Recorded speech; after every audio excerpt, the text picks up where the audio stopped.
ঝুঁকির মুখে বরিশাল নগর ভবন। সংশ্লিষ্টদের প্রশ্ন, বড় কোনো দুর্ঘটনার আগে কি কার্যকর ব্যবস্থা নেওয়া হবে?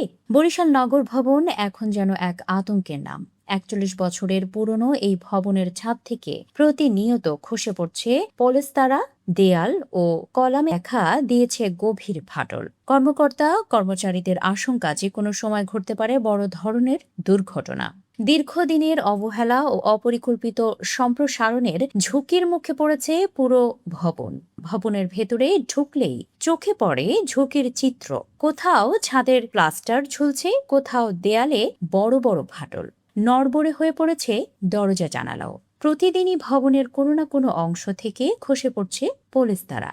সর্বশেষ মঙ্গলবার দ্বিতীয় তলায় তত্ত্বাবধায়ক প্রকৌশলীর দপ্তরে হঠাৎ করেই ছাদের অংশ ভেঙে পড়ে। অল্পের জন্য প্রাণে রক্ষা পান কর্মকর্তা কর্মচারীরা। এর আগে তৃতীয় তলায় একটি কক্ষের ছাদের অংশ ধসে পড়ার ঘটনাও ঘটে। সরেজমিনে দেখা গেছে ভবনের গুরুত্বপূর্ণ কলামগুলোতেও দেখা দিয়েছে ফাটল। ছাদ থেকে প্রতিনিয়ত খসে পড়ছে পলেস্তারা। ভবনের কোনো নির্ভরযোগ্য কাঠামোগত নকশাও বর্তমানে পাওয়া যাচ্ছে না। ফলে পুরো ভবনের স্থায়িত্ব নিয়েই দেখা দিয়েছে বড় প্রশ্ন। জানা গেছে প্রায় ৪৫০ জনের ধারণ ক্ষমতার এই ভবনে বর্তমানে কাজ করছেন প্রায় ১,৬০০ কর্মকর্তা কর্মচারী। এছাড়া প্রতিদিন সেবা নিতে আসছেন শত শত মানুষ। মূলত ২ তলা ভবন হিসেবে নির্মিত হলেও পরে নকশা ছাড়াই এটিকে ৩ তলায় উন্নীত করা হয়। সংশ্লিষ্টদের মতে অতিরিক্ত চাপ ও অপরিকল্পিত সম্প্রসারণ ভবনটিকে আরও ঝুঁকিপূর্ণ করে তুলেছে। ১৯৮৫ সালে পৌর ভবন হিসেবে যাত্রা শুরু করা এই ভবনটি ২০০২ সালে বরিশাল সিটি কর্পোরেশনে উন্নীত হওয়ার পরও নতুন ভবন পায়নি, বরং পুরনো ভবনেই বাড়ানো হয়েছে কক্ষ ও প্রশাসনিক কার্যক্রম। বর্তমানে ভবনটিতে রয়েছে প্রায় ৭০টি কক্ষ।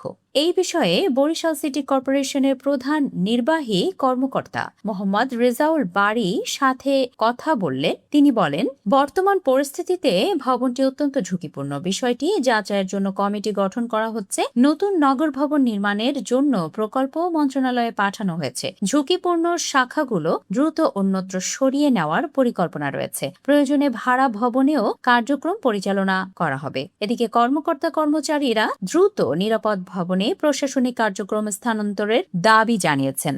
তাদের আশঙ্কা যে কোনো সময় বড় দুর্ঘটনা প্রাণহানির কারণ হতে পারে।